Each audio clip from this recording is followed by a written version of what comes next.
क्या आप बद्रीनाथ की कहानी जानते हैं? यह वो जगह है जहां शिव और पार्वती रहते थे। यह उनका घर था। एक दिन नारायण यानी विष्णु के पास नारद गए और बोले, आप मानवता के लिए एक खराब मिसाल हैं। आप हर समय शेषनाग के ऊपर लेटे रहते हैं। आपकी पत्नी लक्ष्मी हमेशा आपकी सेवा में लगी रहती है और आपको लाड करती रहती है। इस ग्रह के अन्य प्राणियों के लिए आप अच्छी मिसाल नहीं बन पा रहे हैं। आपको सृष्टि के सभी जीवों के लिए कुछ अर्थपूर्ण कार्य करना चाहिए। इस आलोचना से बचने और साथ ही अपने उत्थान के लिए भगवान को भी ऐसा करना पड़ता है। विष्णु तप और साधना करने के लिए सही स्थान की तलाश में नीचे हिमालय तक आए।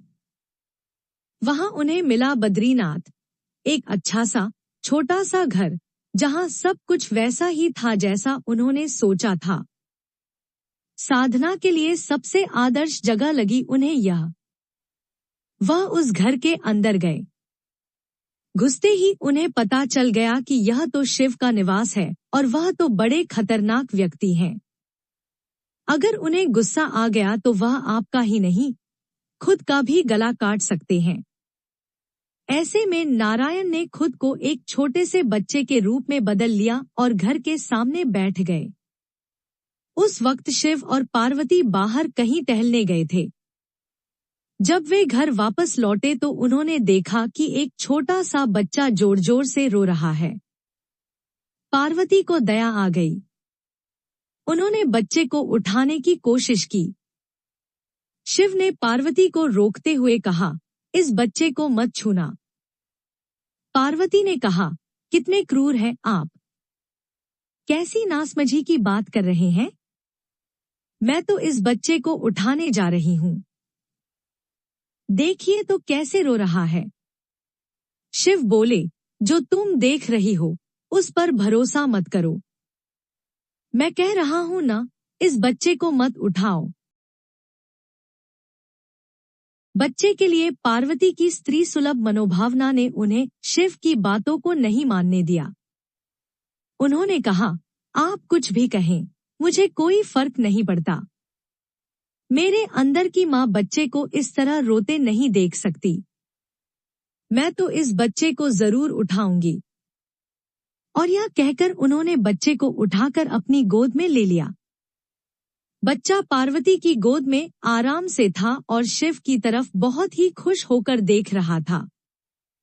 शिव इसका नतीजा जानते थे, लेकिन करे तो क्या करें। इसलिए उन्होंने कहा, ठीक है, चलो देखते हैं क्या होता है। पार्वती ने बच्चे को खिला पिला कर चुप किया और वहीं घर पर छोड़कर खुद शिव के साथ गर्म पानी से स्नान के लिए बाहर चली गईं। वहां पर गर्म पानी के कुंड हैं। उसी कुंड पर स्नान के लिए शिव पार्वती चले गए। लौटकर आए तो देखा कि घर अंदर से बंद था। शिव तो जानते ही थे कि अब खेल शुरू हो गया है। पार्वती हैरान थी कि आखिर दरवाजा किसने बंद किया। शिव बोले, मैंने कहा था न, इस बच्चे को मत उठाना। तुम बच्चे को घर के अंदर लाई और अब उसने अंदर से दरवाजा बंद कर लिया है। पार्वती ने कहा, अब हम क्या करें? शिव के पास दो विकल्प थे। एक, जो भी उनके सामने है उसे जलाकर भस्म कर दें, और दूसरा, वे वहां से चले जाएं और कोई और रास्ता ढूंढ लें। उन्होंने कहा, चलो कहीं और चलते हैं, क्योंकि यह तो तुम्हारा प्यारा बच्चा है, इसलिए मैं इसे छू भी नहीं सकता। मैं अब कुछ नहीं कर सकता। चलो कहीं और चलते हैं। इस तरह शिव और पार्वती को अवैध तरीके से वहां से निष्कासित कर दिया गया। वे दूसरी जगह तलाश करने के लिए पैदल ही निकल पड़े।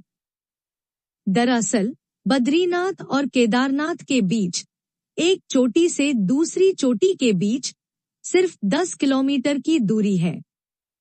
आखिर में वह केदार में बस गए और इस तरह शिव ने अपना खुद का घर खो दिया। आप पूछ सकते हैं कि क्या वह इस बात को जानते थे? आप कई बातों को जानते हैं, लेकिन फिर भी आप उन बातों को अनदेखा कर उन्हें होने देते हैं। बोलो विष्णु भगवान की जय।